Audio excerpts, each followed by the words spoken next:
How does Wi-Fi 6 actually work? Good old 802.11ax. Well, in my last video talking about Wi-Fi, I compared it to a network switch. I'm like, it's just like a switch.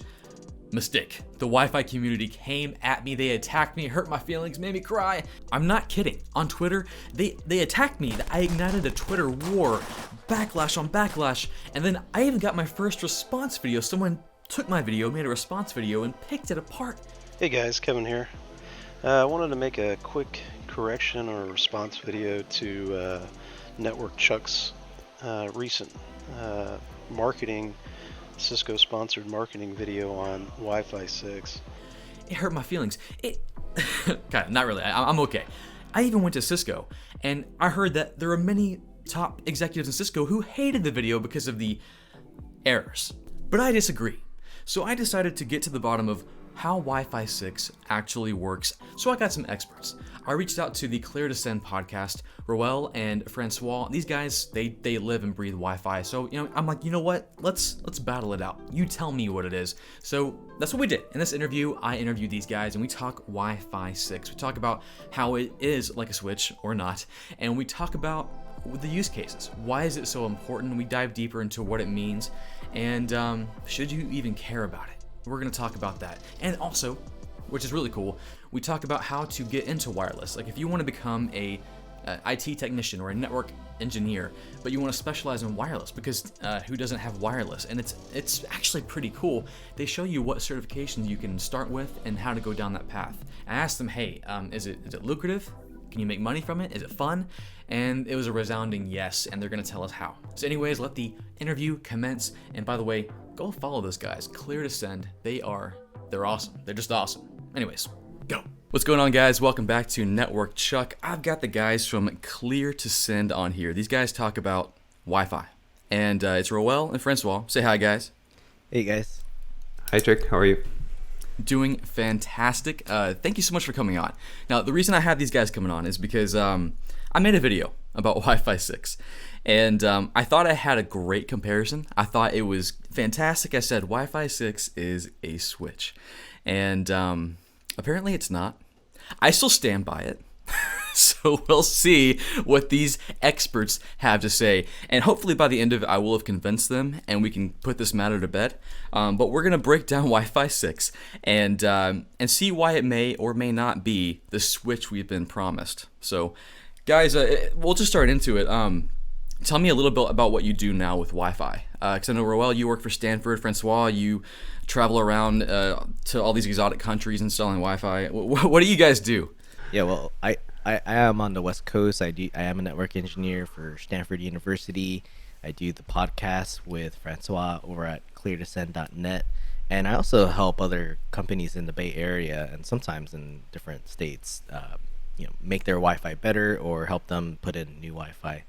I'm not quite as a jet setter like Francois, where he travels the world and does this Wi-Fi work, but I'll let Francois speak to that. Thank you. Yeah, so I live in Canada, in Ontario, and I'm a Wi-Fi engineer. I work as an independent consultant. So I work on different Wi-Fi projects, in different verticals, and also teach Wi-Fi. So that's why I'm traveling a lot. I teach the KAHA class, design class. So that brings me all over the place. And I do also have some customers back in France because I'm from France. So that's why I travel a little bit. But just like Roel, I love the Wi-Fi technology, and I just love working with it. And I'm happy to talk about Wi-Fi 6 today and tell you how it's not a switch. That remains to be seen. And what I find amazing, I've seen you guys you install Wi-Fi in stadiums and big events. That's insane. That's Wi-Fi on a different level. I mean, I have trouble just installing it in my house, so I can't imagine what you guys are doing and everything involved. Yeah, and that's actually when Wi-Fi 6 will be very useful. It's one of the scenario that will help us in very large high density environments. So we can go over that a little bit and talk about the details of what the improvements are and how it's going to help us in those environments. Yeah. So if we can just start out the highlights of why Wi-Fi 6 is amazing. I mean, when I made the video about it, I kind of built it up a bit. I said it's the best Wi-Fi revision ever. You can tell me if it is or not. I said it was the savior to all of our problems. You can tell me if it is or not, and then maybe explain to me what I was wrong about. And I've never gotten more backlash than on that video. I even had a response video made by somebody, which that's my first response video. Oh, wow, and that's the first, huh? oh yeah, and they broke down everything, so that was fun. So I would love for you guys to do that for me here too. Yeah, you know, I saw that video. I thought it was a pretty good video, right? You put a lot of production into it. Being that we're podcasters and we're both content creators, I thought you put a lot of work into that, right? Maybe, yeah. just not good work. Apparently, for some people, it wasn't very good. but you did get a lot of points in there, correct? Right? Some of the language maybe was not as accurate as what we as wireless experts think that is, right? So one of the things I'll poke fun at, and let's just get to that one first, is it is not a switch. Or it is not. I would say it is not a switch, but it may appear to work like a switch if you're just thinking in terms of the speed and the speed that is marketed towards us from the vendors. Now, what's the biggest reason it's not? I mean, because when I made the comparison, I said it's like a switch, and in a lot of respects, it kind of is. But why is it not a switch? It's not because wireless is half duplex. So if you're going to make a comparison to something on the wired side, it is really like a hub, like a really fast hub.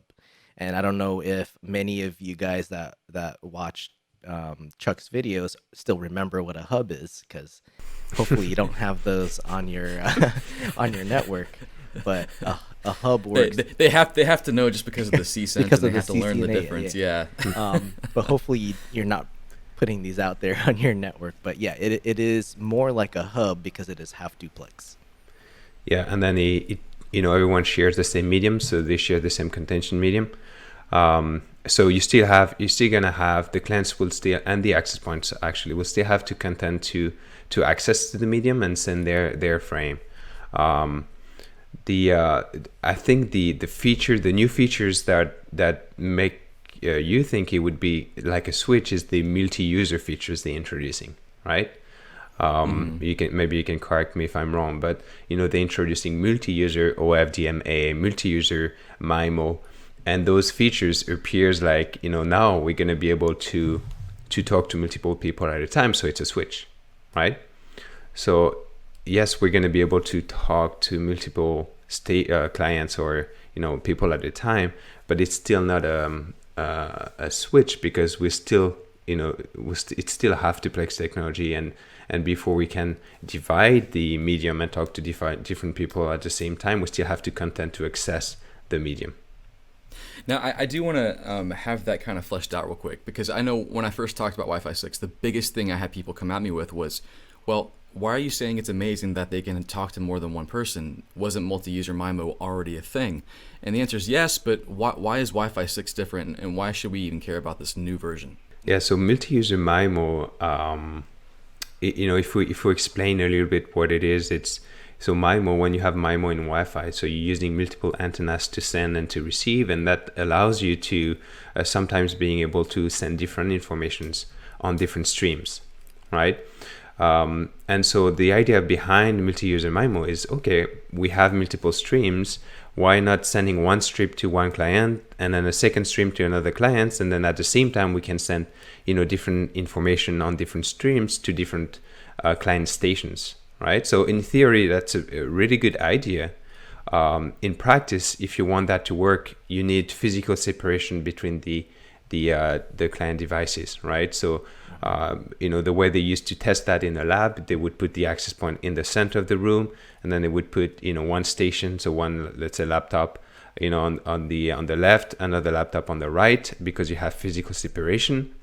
The AP will be able to understand that the devices are at different locations, and they'll be able to what they call beamform the signal towards those stations, and being able to separate those two streams, right?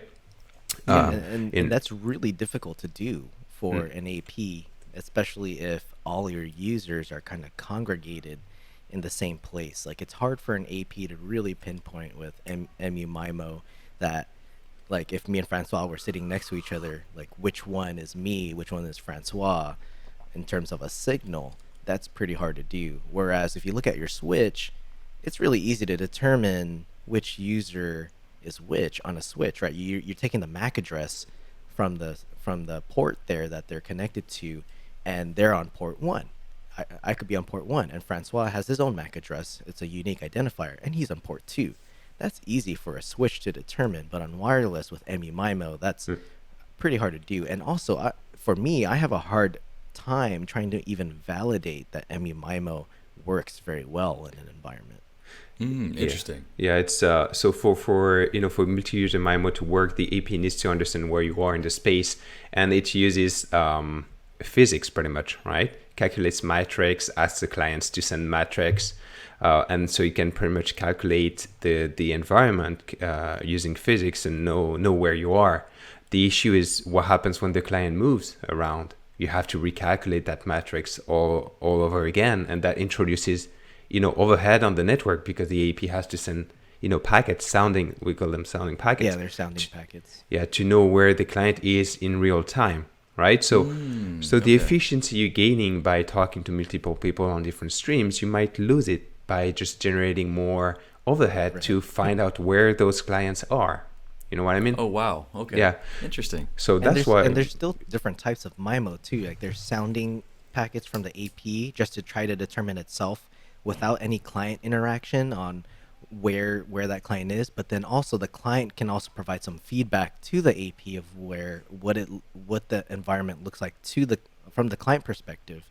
But not every client does that, like, because there's different client capabilities. So we don't like to focus too much on MU-MIMO when it comes to wireless, because there's a lot of clients that don't even support it. There's a lot of clients that implement it differently depending on the drivers and the chipset manufacturers or the device manufacturer. So MU-MIMO is really a really complex topic to talk about. So I know that Wi-Fi 6 introduces upstream multi-user MIMO. And then it's also introducing multi-user OFDMA. How do those two come into play? How do they play nice, and how will they benefit each other? I think people would get that very, or they would treat that, like they get confused by the two, because you have multi-user in both of those terms there. Yeah, when are they going to be used? Because it seems like they're competing a little bit. They actually aren't competing, because MU-MIMO is a little bit different in terms, like what Francois previously described. Multi-user OFDMA is completely different, and this is how we get this actual like where people call switch-like features, is because there we go. Now we're talking. This is where people get the switch-like. This is where the marketers like go, oh, it's a switch. But really, what you're doing is you have to go back to like prior to Wi-Fi 6, and prior to Wi-Fi 6, you had OFDM, and if you treat that like a single lane highway. Right, I'm on a highway. I'm by myself on that highway with OFDM, and I'm transmitting data. Like I'm just driving, and I have like a payload behind me. I'm just transmitting on all 4 lanes, for example. With MU OFDMA, which is taken from the cellular world. What they're doing is they're splitting that frequency in which a single transmission is going through on OFDM. In OFDMA, they're splitting that channel into multiple smaller channels, and then a client is tuned to that smaller channel, and that's how they're able to do the multi-user part, because instead of just tuning to the whole frequency, it's a very small chunk of the frequency.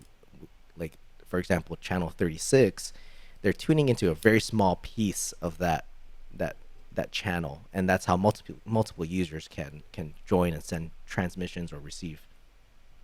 I don't know, Francois might have better. Yeah, so difference between OFDMA and multi-user MIMO. OFDMA, it's the way you send the data over your channel. So let's just take a typical Wi-Fi channel, which is 20 megahertz wide. So you can say that's just a lane on your road, right? That's the lane on your road. The way it works today with AC, with OFDM, is that whoever wants to send traffic on that channels would just use the the full width of the channel. The full width of the channel will be dedicated to whoever is talking, right? So if you take your road, if you have a motorcycle going through the road, the motorcycle is maybe just going to be using, you know, a small part of the road, but the full width of the road will be dedicated for the motorcycle. And after the motorcycle, let's say you have a small car or a SUV or a truck or a bus, depending on what vehicle you have on your road, they're going to take different width. But at any given time when they're on the road, they have the full width of the road dedicated to them, right? Mm-hmm. So this is good, but sometimes it's wasteful, right? When you have a motorcycle on the road, you know, they don't need the full width of the highway, let's say, right? So what OFDMA is doing is pretty much rethinking the way we divide the road, rethinking the way we send the information over the channel, right? So we can make it more efficient. So for instance, they can say, okay, I only have motorcycles and they only need, 20, 30 centimeters wide on my road. I can just put 6 motorcycles side by side and then have them use the road at the same time, right? If I have 2 small cars, maybe, I can fit, if I have small cars, maybe I can fit 2 or 3, 4, and then I can have them, use the road at the same time. And that way you just make a better efficient use of your road, so better efficient use of your channel in Wi-Fi, right? So what you could do is what they call baby channels, right? So you can subdivide your 20 megahertz channel in smaller channels. They call them resource units, RUs, and then you can allocate that to different client devices depending on how much they need, right? Mm-hmm. Yeah, so that's the OFDMA part. So you're taking your 20 megahertz wide channels and then you're redefining how you're going to split it up to accommodate the clients you have, so it can be efficient and you're not losing any airtime. And that sounds amazing, and it's kind of shocking that it hasn't been this way up until now. Do you think, because just from my perspective, and I'm not a Wi-Fi guy, obviously, but just from my perspective, I think this is going to be a huge change in how Wi-Fi performs, especially in, like we were just at Cisco Live. Mm-hmm. If everybody had a Wi-Fi 6 endpoint and every AP was Wi-Fi 6, I imagine that performance would be just, I can even imagine the tenfold increase in performance. Do you think that is going to happen? Yeah, I think that's what it was targeted for, which is, so if you look at Wi-Fi 6, it's supposed to be high efficiency. It was to make the wireless protocol more efficient in transmitting wireless data. And so, yeah, at a conference or really high density areas, that's where you will see better performance versus what we're seeing today with anything prior to Wi-Fi 6. And so as long as like all the clients are Wi-Fi 6 capable, because if you have a Wi-Fi 6 AP but your clients are not Wi-Fi 6, you're gonna still just use regular OFDM. But with Wi-Fi 6, if all the clients are Wi-Fi 6, then you'll see most of those benefits. Yeah. Okay, so you'll have to have more and more Wi-Fi 6 clients to even see a benefit. So like because I know like right now, if we have an AX AP out there, which is also known as Wi-Fi 6 for those who are watching, if you walk into a place and you're the only one with that new Samsung phone with AX chips in it, and everyone else has AC, you're not going to really see a real big difference for yourself. Right, yeah, because like if you... Francois mentioned these resource units. These resource units automatically get negotiated between the AP and the client, whether if the client's going to take the whole channel or maybe just a sliver of that channel. So the AP will say, here's your resource unit. It could be a very small chunk, and then the other small chunks are for other clients. If you're the only Wi-Fi 6 client, you're just going to get the whole channel. So you're not going to really see any efficiency until it needs to kick in, until the efficiency needs to be there. If you're the only client, you don't really need efficiency. You're just going to use the whole channel. And this is just a theory as well, Chuck. So we don't really know how vendors are going to implement the feature, right? Are they going to enable OFDMA right off the bat as soon as they see one, Wi-Fi 6 client devices? Or are they going to wait to have at least 3, 4 before enabling the OFDMA feature, or maybe they're going to wait for the channel to be used at 50% before activating OFDMA. So we still have to see, with the efficiency comes complexity, I guess. So we still have to see how they implement it and how efficient it is once implemented. So that's still a piece that we're not too sure about. It's how the whole thing is gonna get implemented. And the conversation goes in both directions. So you have the traffic coming from the AP going to the client. That's usually what we call the downlink communication. And then you also have the uplink. So you have the clients talking back to the access point. So the downlink is it's pretty easy for the AP, because the AP knows about all the clients. So the AP can decide, okay, Chuck, you get the 2 first resource units, Roel, you get the rest, and then it sends the traffic.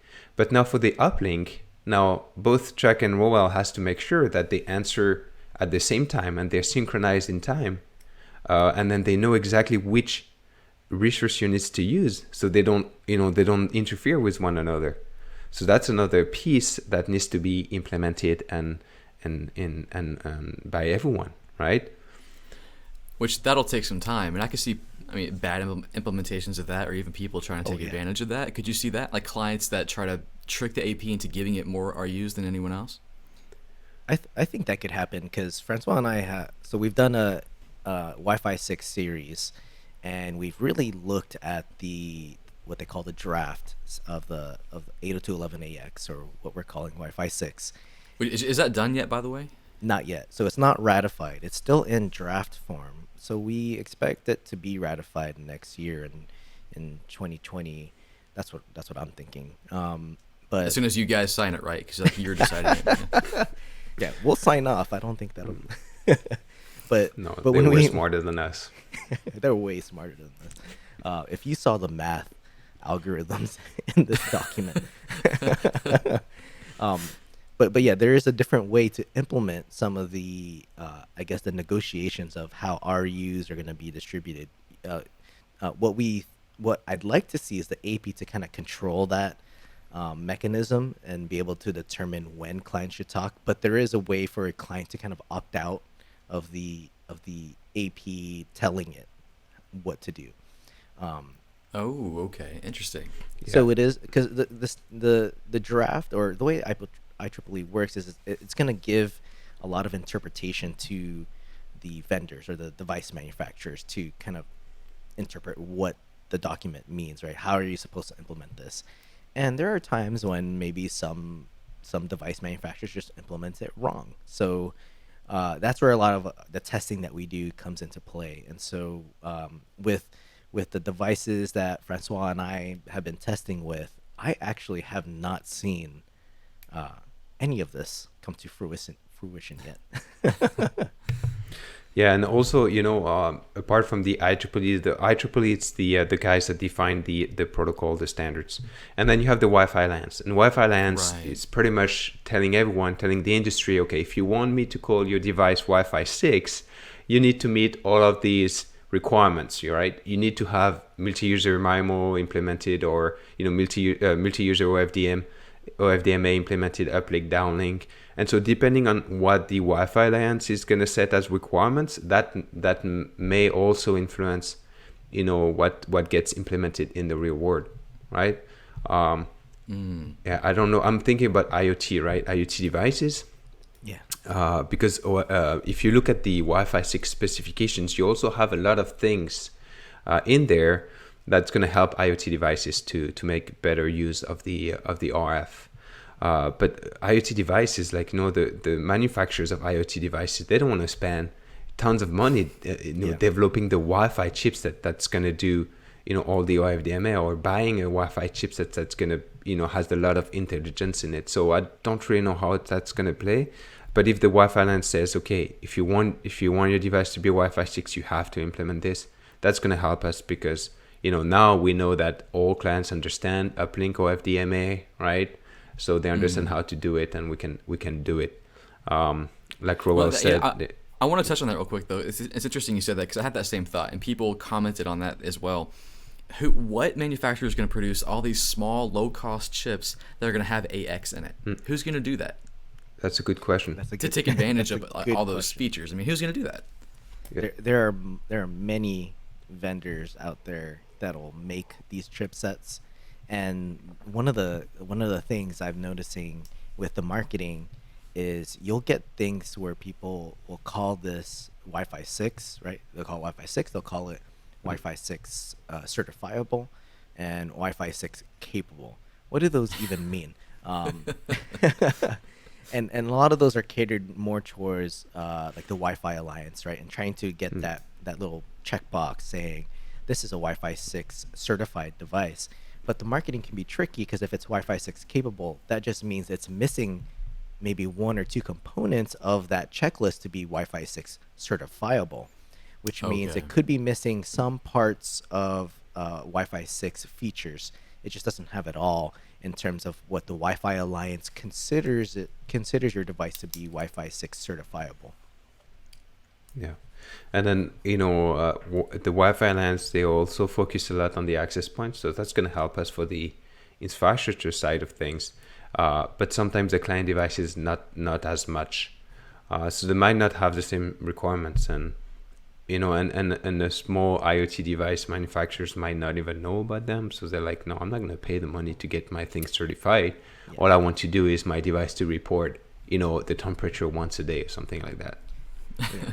Right. So that's a very interesting talk, but we'll see where the industry goes. In terms of client devices, maybe we can talk a little bit about that right now. We don't have much on the market, right?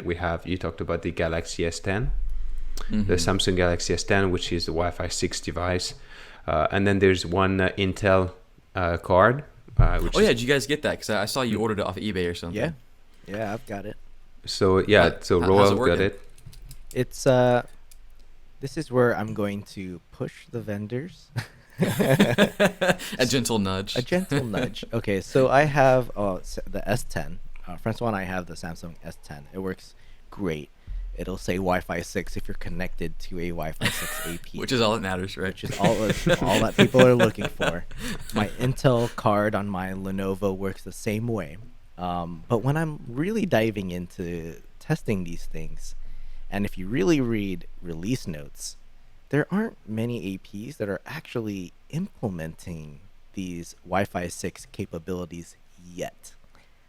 So there's these, if you really read the release notes of some of these vendors, they'll say like OFDMA and target wake time and all these other features will be included in future releases. Are you serious? Yes, what that means is how can they call it Wi-Fi 6? So what that means is they have the hardware to do so. So the chipset from the chipset manufacturer is capable of doing it, but they haven't implemented the feature on their firmware, if you see what I mean. Oh, yeah. That's dodgy. Okay. So, and I don't want to drop any vendor names, but we're I not think gonna we all drop know the vendor big names, ones. but you guys know who you are. That's crazy, though. Okay. Well, now, I want to jump on this real quick, and we can maybe use this as a segue into talking about the other features, but I'm seeing all these, and I've had people reach out to me, all these big consumer routers come out. Netgear, TP-Link, all these guys, and they have these big spider-looking things that have 15 antennas around it, and they're saying we have the new gaming AX AP, so they're going to be amazing. Mm-hmm. Is that going to help anybody with gaming at all? Are any of those features available going to help anybody with gaming? Well, the funny thing with that is no one's really tested it in a real world yet. Not that I know of. I mean, I've heard vendors will partner with either a customer that's deploying Wi-Fi 6, but without Wi-Fi 6 clients, I just don't see how you can say that Wi-Fi 6 works, because at Cisco Live, when we were there, we were all there at Cisco Live this year in San Diego, we got a look at the NOC and the client distribution, like the client types that were on the network. There were only 5 Wi-Fi 6 clients connected to the network. Out of 20,000 people. Exactly. So how are we going to get how are these vendors determining that you're going to get this excellent experience with Wi-Fi 6 and they're only talking about that from a theoretical standpoint. The numbers look impressive, but when it comes to the real world, how is that going to work, right? Are you still going to be on 5 gigahertz, or are you going to be on 2.4 gigahertz? How congested is your environment? Because even though Wi-Fi 6 pushes better numbers, it's still targeted towards high efficiency. It's not really targeted towards super high performance, right? You're not gonna get blazing fast speeds just because even though it is faster. But I think I've seen people post that they've actually seen higher speeds on their AC units than their AX. Yeah, so I guess we can talk about that. That's because of there's a new modulation technique introduced with AX, which is called 1024 QAM, and that will give you a little bit better speeds if you're very close to the access point. So yes, if I'm in my office and then I use my Galaxy S10, I connect to my access point, and I'm like 2 meters away from my 6 feet away from my access point. Thank you for translating. I was totally lost. What are you talking about? what is meters? Yes, I'm going to be able to achieve that, better modulation technique at 1024 QAM, and I'm going to see a little bit of improvement on my phone. Going back to the the discussion around the Netgear router with all these antennas, I think that the main difference with the AX versus AC is that in the AC standards they defined the support of 8 spatial streams, but no one ever implemented it, right? In AX, the chipset manufacturers they're implementing the 8 stream chipsets, right? And if you want to support 8 spatial streams, you need a minimum of 8 antennas, right? So that's why we're seeing all these crazy routers with a lot of antennas, just because they're trying to support the 8 spatial streams. But when will the 8 spatial streams be useful, right? Because our client devices, most of the time, they don't support 8 spatial streams. That would require a lot of power. And most of the Wi-Fi. Would like the client devices need an antenna for each spatial stream to match? Yeah. If I wanted my computer to use 8 spatial streams, I would need 8 antennas. Yes. Yes. Okay. So that's why usually our mobile devices they want to be power efficient. They don't want to draw too much battery, so most of them are 2 spatial streams. 2 spatial streams is usually what we see. Yeah. We have a couple of 3 spatial stream client devices, more powerful laptops like MacBook Pros and stuff like that. But for the most part, it's 1, 2. So now the question becomes, why is it useful to have 8 spatial streams, right? And that's that's when we go back to Multiuser MIMO. It's like, okay, if you have Multiuser MIMO, the AP can have 8 spatial streams and talk to 4 clients at the same time that supports 2 spatial streams. Right, and so maybe that's the difference between AC and AX. AX is trying to take multi-user MIMO a little bit more seriously by actually implementing the 8 spatial streams, multi-user MIMO in both directions. Because AC we only had the downlink, multi-user MIMO in AX they're trying to do downlink and uplink. So maybe in some scenarios, if you have stationary clients, I'm thinking Xboxes or Apple TVs or whatever, maybe that you can leverage multi-user MIMO at that point in time. You know what I mean? Yeah, that makes sense. So maybe that's where they're going. I do want to address your your comment about people getting faster speeds on AC versus AX. I do that makes me want to test it out myself. I mean, Francois and I have lots of equipment. I think we can do maybe a more accurate test in terms of AC performance over AX performance. You got to use that. I'm just curious, like how these guys tested it out, right? Because it always comes down to configuration, channel congestion. So many variables. There's a lot of variables. Yeah. They just usually those tests they just show you the end result, but they don't show you how it was configured, what it looks like in the environment, that kind of thing. So and the vendors that pays for the test always win. That's true. Totally unbiased, but we did win and we paid for it. Yeah, so I'll probably do my own test just to show people like here's what I configured. Same configuration. You could use the same AP because all you need is a Wi-Fi 5 client going to the AP. The AP that's Wi-Fi 6 capable will also be backwards compatible and do Wi-Fi 5. And then you can do the same test with a Wi-Fi 6 client. But then the thing is, like, the clients need to be fairly close to being the same in terms of capabilities. Right. Because there's so many variables that let's get into the other features. Like, so I want to focus on the consumer, the home, and also the enterprise, and where these features might fit in, how they would benefit. But we already talked about OFDMA and how it's going to be more efficient for everyone. We kind of brushed over target wake up time and BSS coloring, but can you guys like give me a little more deep dive on those things, like the highlight features? Yeah. So, something we talk a lot about AX, especially when we focus on the enterprise space, is we talk about the high efficiency and how it's going to be more efficient. But something we don't usually talk often about is how they also made the protocol more reliable, right? They tried to make it more reliable, and especially thinking about the IoT devices, right? So when you're talking about the home environment, I think you're more talking about the IoT, and then maybe the need for higher bandwidth for VR and AR and stuff like that. Well, yeah, and real quick, keep this question in mind as you're explaining. I want to know, like, take me for an example. I'm an average Joe consumer. I'm going to have 4 kids soon. And in my house, 2 stories, have 2 AC APs. What's the benefit of going AX? Will I see any benefit at all? Because I don't have a huge high density. I mean, yeah, each kid might have 4 or 5 devices, but even still, that's not high density, really, when you're talking about the advances we have in AC. So keep that in mind. Yeah, so, okay. To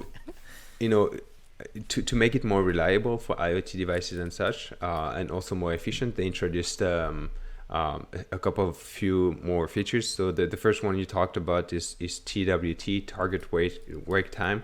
The way we used to do power saving mechanisms in Wi-Fi wasn't efficient enough with the current version of the Wi-Fi AC. So they rethought the process, and they came up with TWT, which is pretty much a scheduled power saving mechanism. So if a device only needs to come online once a day, it can just be scheduled to do so. And so they ask the AP, and then they negotiate the scheduling, and then the AP knows that this device is only going to come on once a day to report, something, temperature or whatever. And then it's not going to use the RF for the rest of the day, right? So it's going to free up the RF for anything else.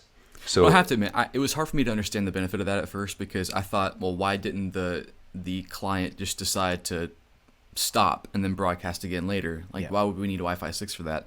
What's the benefit of this feature? You can go wrong. One of the things I think is the IoT devices have really bad drivers, really bad implementations of wireless, because IoT devices tend to be inexpensive and more affordable, and a lot of these vendors, or they could be really expensive, I guess, if you think in terms of whatever vertical you're in. I don't think IoT devices in the home are going to be that much affected with Wi-Fi 6, only because a lot of these devices are already powered by some sort of external power source. I think this more caters towards IoT in the enterprise, because a lot of devices tend to not have a power source plugged in. They're using battery. And so the target wake time is going to help the client be more efficient in saving its battery. So it's not constantly trying to transmit or receive. If it, like what Francois said, if it only needs to transmit a couple times, maybe once every 15 or 30 minutes, the AP can set a schedule for it and go, all right, it's your time. Do you have anything to send? And then the client can just turn its radio back on and start transmitting at that time. So that way it's not constantly checking and sending data if it has to. Like if you do some sort of frame capture on a device, you're going to see constant stream of traffic just sending out there. In IoT and enterprise, people like in medical fields, they have temperature sensors, and usually temperature sensors are not connected via hardline. There's no external power source. It's a battery.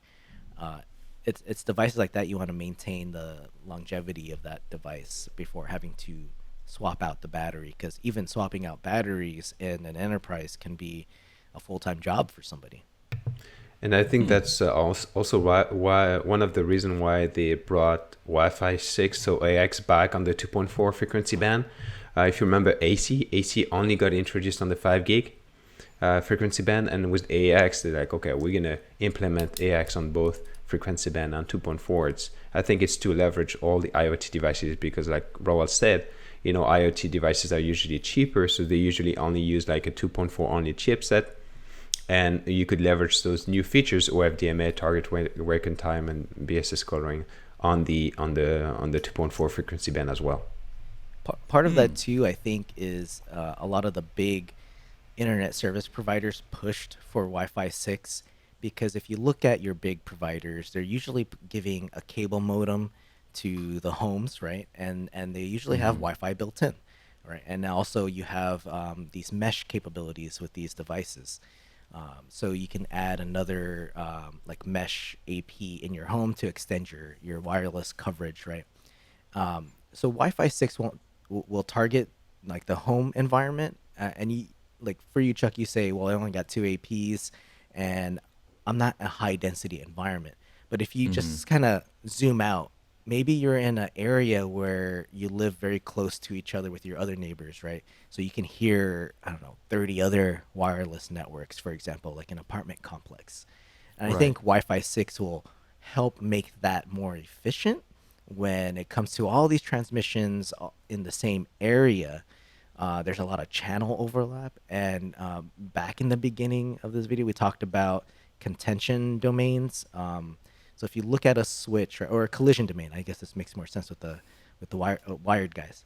You have one port and you have one collision domain to that device. With wireless, you have channels, and that channel is or AP servicing an area, and whatever channel they're on, that's a collision domain. But the moment you have another AP servicing this in the same general area on the same channel, that is the same collision domain. That's crazy. And so that's why Wi-Fi 6 is not a switch, because of the collision domains there. And the half duplex. You're going to put that in the beginning of the video, right? Lies. But that's why I think Wi-Fi 6 will be a little bit more better for the home environment, where it is congested, like physically. There's a lot of people in the same general area, like San Francisco, for example. Like, got multiple stories of people with Wi-Fi. That's why I think Wi-Fi 6 got brought back to 2.4. We're going to see if we can salvage that and make it a little bit more efficient. That's where BSS coloring comes into play. And funny thing, going through the draft, BSS coloring has nothing to do with colors at all. It's all numbers. Yeah, I was expecting to see, pink. I was like, all right, yeah, red, blue. Yeah, no, it's numbers 0 through 64, just so you guys. Yeah. So I thought that BSS coloring would help with co-channel interference, not common channel like I said. But will it help with co-channel interference? Yes, it should. And I've yet to see this actually happen in the real world, because I'm curious how it will be implemented by the vendors. So if you got two clients communicating on the same channel, and you have this co-channel interference, or it's better co-channel contention, because it's not really interference, because the way the wireless protocol works is it's going to try to make it all work, even though it's on the same channel. So there's the contention there. And what we're trying to do is mitigate where if one client's transmitting on the same channel, the other client hears that transmission and goes, okay, I cannot talk. I gotta let that guy talk first. With BSS coloring, it's gonna try to allow that transmission to go simultaneously, but it uses another field, like deep inside the nitty-gritty protocol and the open Wireshark. There's a BSS color field, and as long as it's a different color, or what really is a different number, then the AP will kind of work with the client and go, all right, you can transmit on this channel, but you're gonna have to like lower your transmit power a bit, just so that your signal doesn't go all the way back to the other client, and still it can still cause a collision over the air. Interesting. So that would be huge in apartments. Especially with, oh my gosh, so many people, so many APs. Yeah, it reduces, going back to the collision domain, it pretty much reduces your collision domain. So the way you explained it during your video was actually, really good with Team Blue, Team Red. All right, I got one right. Yes. That's that, and then hearing people in the apartment next door. That's actually exactly how it's gonna work. Yeah, it's like having conversations. Like take a conference, for example, right? You have a lot of people there, everyone's talking, you're in the same collision domain, right? In the same general area. And usually when a lot of people are talking, you have to speak louder in order for the person to hear what you're saying. Now, if everyone actually implemented BSS color and was nice, you would lower your voice and speak a little bit softer so your voice doesn't travel all the way across the show floor to somebody who doesn't need to hear your conversation, right? So if you lower your voice and only speak to the person you're trying to speak to, if everyone did that, then it wouldn't be as loud. It's more like, That's a good analogy. I like that. Yeah, if you're in a conference room, in a conference on the show floor, and you're face to face talking to someone, you're gonna hear the other people talking around you. But when you're in front of someone, you're focusing on what the other person is saying, and you're trying to tune out all the rest, right? And then when it's time for you to talk, even though you can hear other people talk, you're gonna talk on top of them because the other guy can hear you. It's just in front of you, right? Yeah, there's no need to shout. Yeah, so that's kind of like BSS coloring. That's gonna allow clients to talk on top of other clients if they're not from the same team, right? Because they know that they have a stronger signal, and then the other people will be able to hear them. Interesting. Okay. Now we don't have much time, so I want to see if we can do a speed round of what else I got wrong in my video, real quick. So, do you guys have a list of things I murdered and you want to correct on? I'm not sure. I forgot. It's been a while. So we covered the switch you talked about the common channel interference. Yeah, I think people just need to understand that this does not create any sort of magic with wireless, right? Yeah. Even though an AP or a client transmits data, the receiver still has to acknowledge that it received that data. So it's like very much like a two-way radio still, right? I say something, the other person needs to copy that, right? Otherwise, I'm going to keep repeating what I say until you've acknowledged it.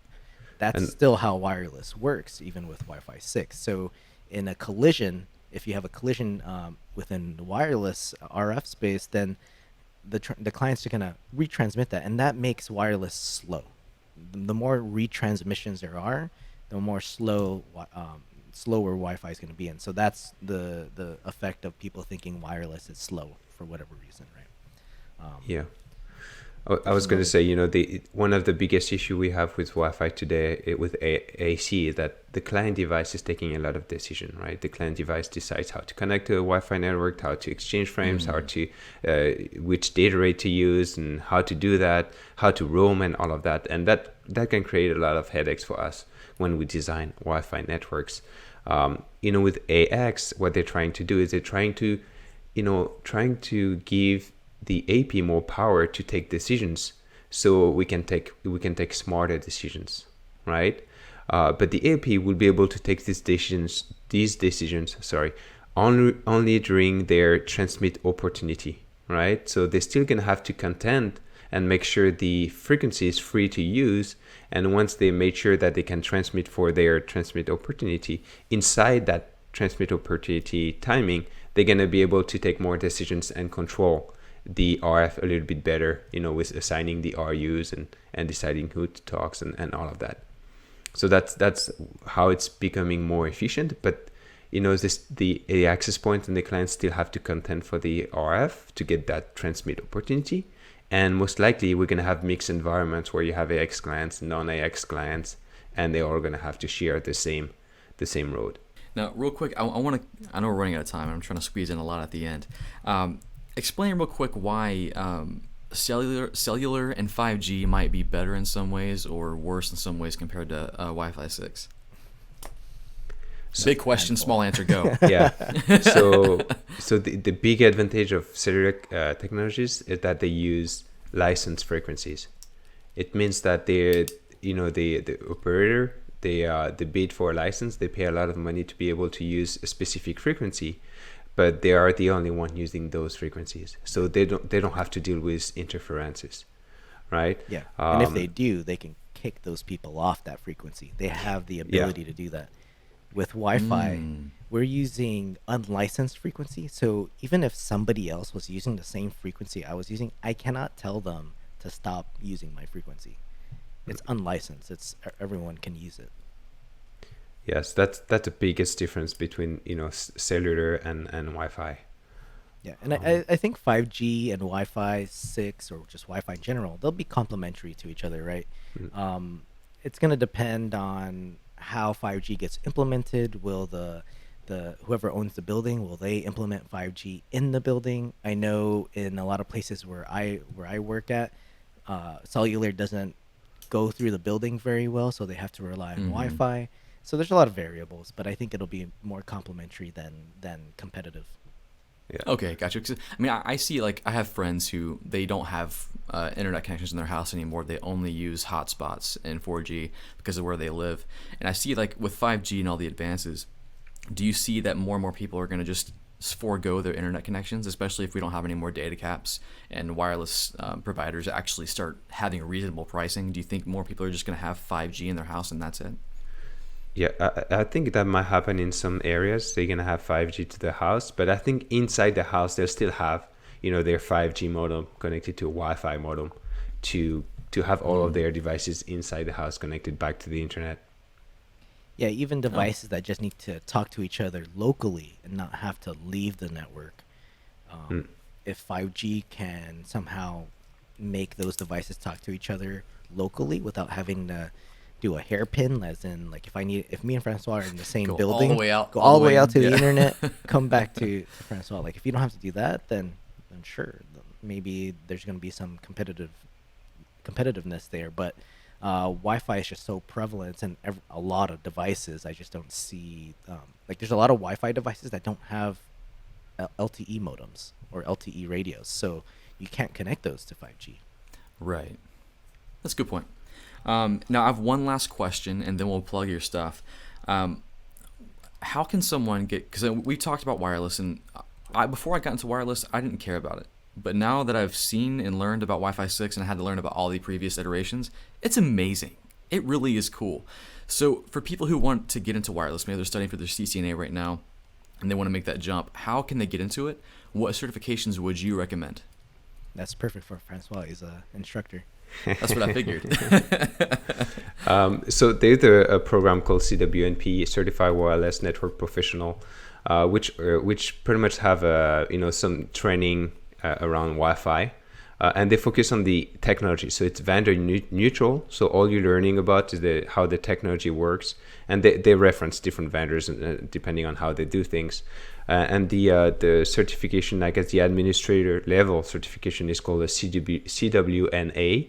And it's a really good starting point. You can buy the book. It's a big book. It's about 1,000 pages, but you get a lot of Wi-Fi foundation. You get a lot of things, a lot of all the new vocab that you're gonna see if you start playing with Wi-Fi, all the new acronyms, right? Because we love acronyms.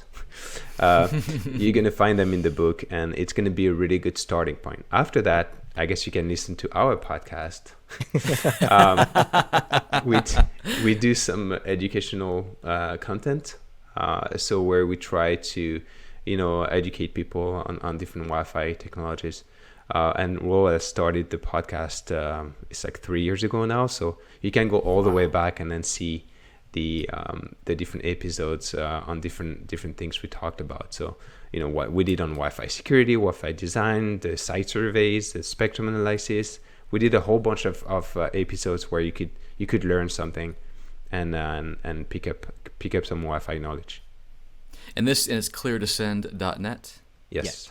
Yeah, CleartoSEND.net's the homepage. You can go to CleartoSEND.net/AX just for the... Oh gosh, is that the book right there? This is the book. So I would say oh my this is the latest CWNA book. I'd say you could probably use our podcast while studying for this, because that's a lot of pages, right?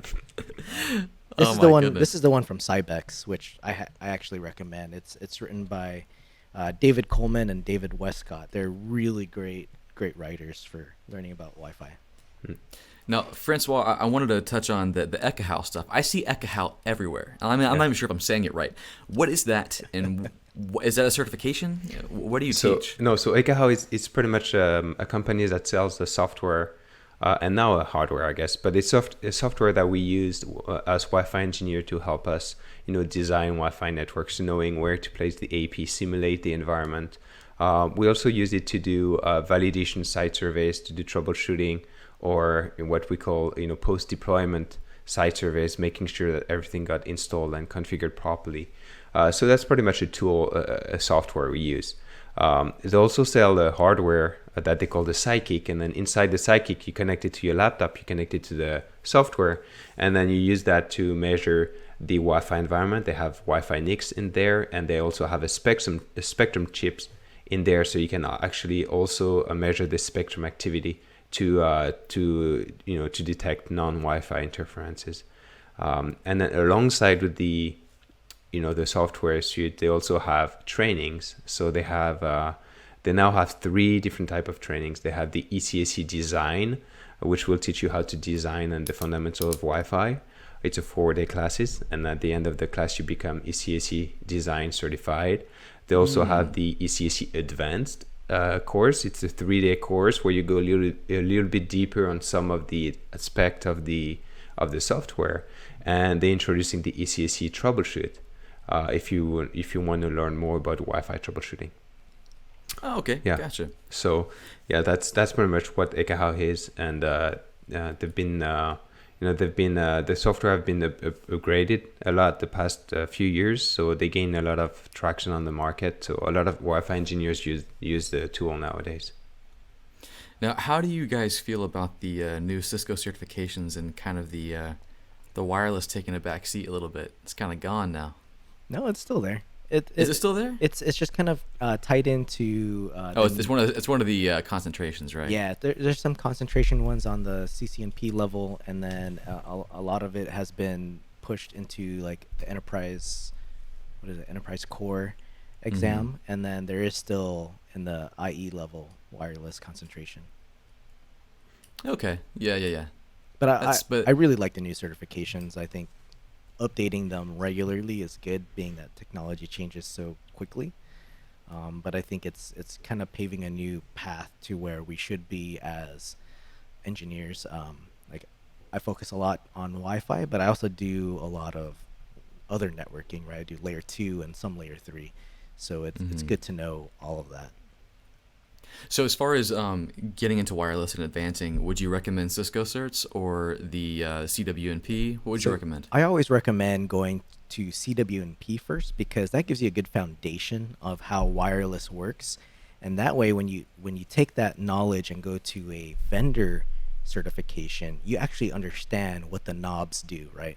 You could be turning knobs all day long, but do you actually know what that does to your wireless environment when you're turning those knobs?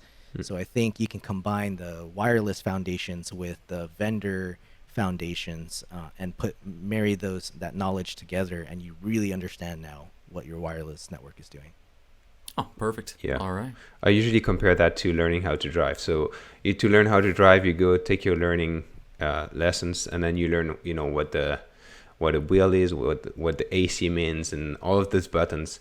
And then, different vendors would be different cars. The first time you go in a car, you're going to have to figure out where's the AC button, where's the wheel, on the right, on the left. And then once you figure that out, you know what to do, right? So it's kind of the same thing with the different vendors. Once you know the basics, you have the vocab, you have the fundamentals. If you move from, Cisco to Aruba or whatever, you're going to have a little bit of time to find the different knobs. But once you find them, you know exactly what they do. Now, last question, and then we'll end this. Is being a wireless guy fun, and is it lucrative? Do you think that it's kind of one of those places where you can specialize and make a ton of money? What do you think we still do? What's a ton? We hate what we do. Yeah, for me it's really fun. I like the fact that Wi-Fi, it's networking and it's physics. So I actually feel more like an engineer. As being, that's a whole other debate. Yeah, it's a whole other debate. Yeah, I think it's really fun. I mean, I actually fix more wireless than I deploy wireless. Like if I was to deploy like greenfield stuff, I don't do greenfield that often. Like I do have one project right now, and the knowledge that I have helps me put that out, like deploy that. But troubleshooting, I think, is the most important piece, because I get called to troubleshoot wireless all the time. And so, and this is outside of what I do at Stanford. So after work, because I come in early, leave early, I just get to go to other places and fix wireless there. And then as far as, can you make money? Yeah, you can. If you're good at what you do, you got some like good business sense, you can make money doing it. Awesome. Well, I think we got our time now, guys. Francois has to go jet off to France or something. Guys, Francois, Roel, thank you so much for jumping on. We needed the expertise. I'm glad we cleared up that Wi-Fi 6 is indeed a switch, and we'll go ahead and stamp that as done. And, and if you want to find them, ClearToSend.net. You can search ClearToSend. I'm assuming on Apple Podcast Store, where iTunes or whatever you call it, Google Play, all that. And I'll put the links to that below and somewhere up in a card. Anyways, thanks, guys. And y'all take care.